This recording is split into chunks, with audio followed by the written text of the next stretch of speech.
শাপলা চত্বরে গণহত্যা হয়েছিল। রাতের অন্ধকারে বিদ্যুতের লাইন কেটে দিয়ে পাখির মতো গুলি করে শত শত ইসলামপন্থী তৌহিদি জনতাকে তাহাজ্জুদরত, মুনাজাতরত, জিকিররত অবস্থায় যারা গণহত্যা করেছে, কিয়ামত পর্যন্ত জাতি যেমন তাদেরকে ভুলবে না, একদিন এই মাটিতে তাদের বিচার হবে হবে হবে ইনশাআল্লাহ। হেফাজতে ইসলাম বাংলাদেশ কর্তৃক আয়োজিত আজকের এই জাতীয় সেমিনারের সম্মানিত শ্রদ্ধাভাজন সভাপতি, মঞ্চে উপবিষ্ট হেফাজতে ইসলাম বাংলাদেশের কেন্দ্রীয় নেতৃবৃন্দ, জাতীয় নেতৃবৃন্দ, সমবেত সাথী ও বন্ধুগণ, আজকে 5ই মে 2013 সালের সেই 5ই মের কথাই জাতি কারবালার ইতিহাসকে যেইভাবে স্মরণে রেখেছেন, বদর, উহুদ, খন্দককে যেইভাবে জাতি ভুলে যায় নাই, গোটা বিশ্বের মুসলমানদের ইমানি কোন আন্দোলনকে যেমনি করে ভুলে যায় নাই, বাংলাদেশের সর্বস্তরের মানুষ 71-এর মুক্তিযুদ্ধকে যেইভাবে ভুলে যায় নাই, 25শে মার্চের কালো রাত্রিকে যেইভাবে ভুলে যায় নাই, ঠিক সেইভাবেই এই জাতি কিয়ামত পর্যন্ত শাপলা চত্বরের গণহত্যাকে স্মরণ রাখবে। আজকে যারা শাপলা চত্বরকে নিয়ে মিথ্যাচার করে, তাদেরকে পরিষ্কার ভাষায় বলে দিতে চাই, শাপলা চত্বরে গণহত্যা হয়েছিল। রাতের অন্ধকারে বিদ্যুতের লাইন কেটে দিয়ে পাখির মতো গুলি করে শত শত ইসলামপন্থী তৌহিদি জনতাকে তাহাজ্জুদরত, মুনাজাতরত, জিকিররত অবস্থায় যারা গণহত্যা করেছে, কিয়ামত পর্যন্ত জাতি যেমন তাদেরকে ভুলবে না, একদিন এই মাটিতে তাদের বিচার হবে হবে হবে ইনশাআল্লাহ। নারায়ে তাকবীর, আল্লাহু আকবার। হেফাজতে ইসলাম বাংলাদেশ জিন্দাবাদ জিন্দাবাদ জিন্দাবাদ জিন্দাবাদ। হেফাজতে ইসলাম বাংলাদেশ। সংগ্রামী সাথী ও বন্ধুগণ, বিজ্ঞ প্রবন্ধকার বন্ধুবর হযরত মাওলানা প্রফেসর আফম খালেদ হোসেন অত্যন্ত সুচিন্তিত একটি প্রবন্ধ আজকের এই সেমিনারে উপহার দিয়েছেন। এই জন্য ওনাকে হেফাজতে ইসলামের পক্ষ থেকে ধন্যবাদ ও মোবারকবাদ জানাচ্ছি। শিক্ষা জাতির মেরুদণ্ড।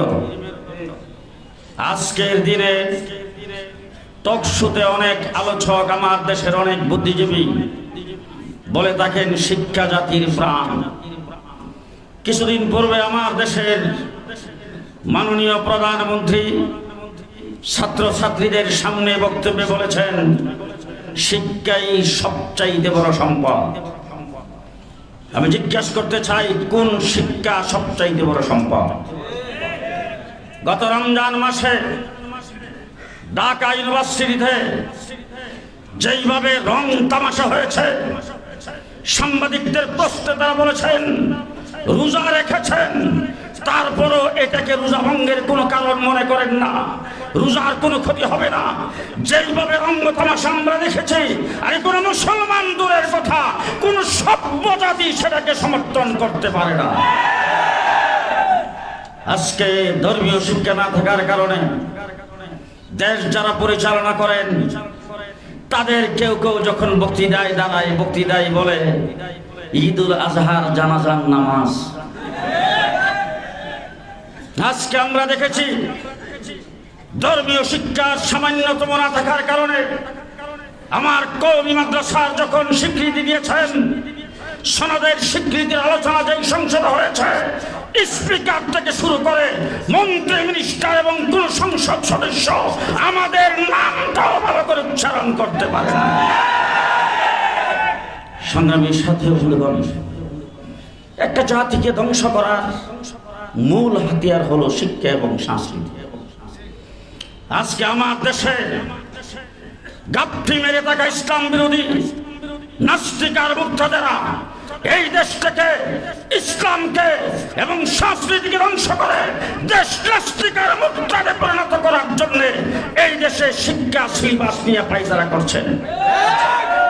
আমরা যখন আওয়াজ করি তখন খুব সুন্দর একটা তদন্ত কমিটি বা সাব কমিটি গঠন করা হয়।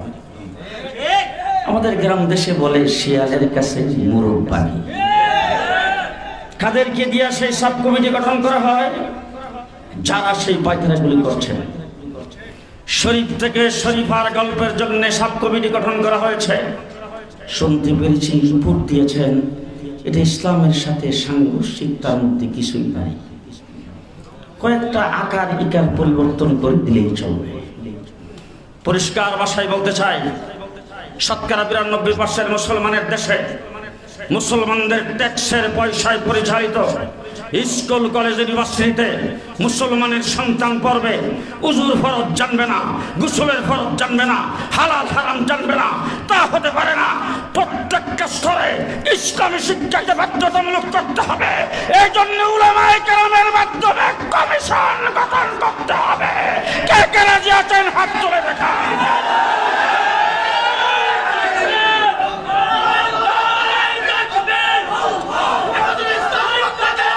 শেষ কথা বলতে চাই,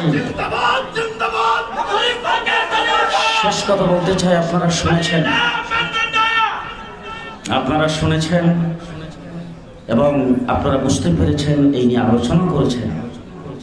কোন দেশে বাস করে? এতদিন শুনতাম ভারতের বিভিন্ন জায়গায় মুসলমানদের উপর নির্যাতন হয়। ফরিদপুরের মধুখালীতে হেফজখানার 2 জন তরুণ ছাত্রকে হিন্দুরা পিটায় হত্যা করেছে। আজ পর্যন্ত সেটা কোন প্রকারের কারা হত্যা করেছেন, কেন হত্যা করেছেন, সেই ডকুমেন্টস এখনো তৈরি হয় নাই। একটা লোক দেখানো তদন্ত কমিটি হয়েছে, লোক দেখানো ভাবে কিছু মানুষকে অ্যারেস্ট করছেন, কিছু মানুষের জন্য পুরস্কার ঘোষণা করছেন। পরিষ্কার বলতে চাই, হিন্দুরা এত সাহস কোথা থেকে পায়? মনে রাখতে হবে, হিন্দু ভাইদেরকে বলতে চাই, এইটা বাংলাদেশ সাম্প্রদায়িক সম্প্রীতির দেশ। আপনারা এই দেশে আপনাদের ধর্ম পালন করেন, কেউ বাধা দেয় না, কিন্তু মনে রাখবেন এটা গুজরাট নয়, এটা দিল্লি নয়, এটা কলকাতা নয়, এটা কাশ্মীর নয়, এটা শতকরা 92% মুসলমানের দেশে বাংলাদেশ, বাংলাদেশ, বাংলাদেশ। সুতরাং সাধু সাবধান, সাধু সাবধান। ধর্মকর্ম পালন করছেন এদেশে নির্দ্বিধায়, আরামের সাথে কোনো বাধাবিঘ্ন নাই। যদি এইভাবে মুসলমানদেরকে বৃদ্ধাঙ্গুলি দেখান, এইভাবে যদি মুসলমানদেরকে হত্যা করেন, এইভাবে যদি মুসলমানদের উপর ঝাঁপিয়ে পড়েন, বাংলাদেশে মুসলমান কি করতে পারে সেটাও দেখা দেওয়া হবে ইনশাআল্লাহ। নাসরুম মিনাল্লাহ, ফাতহুন কারীম, ওয়াবাশশিরিল মুমিনিন। আসসালামু আলাইকুম ওয়া রাহমাতুল্লাহ।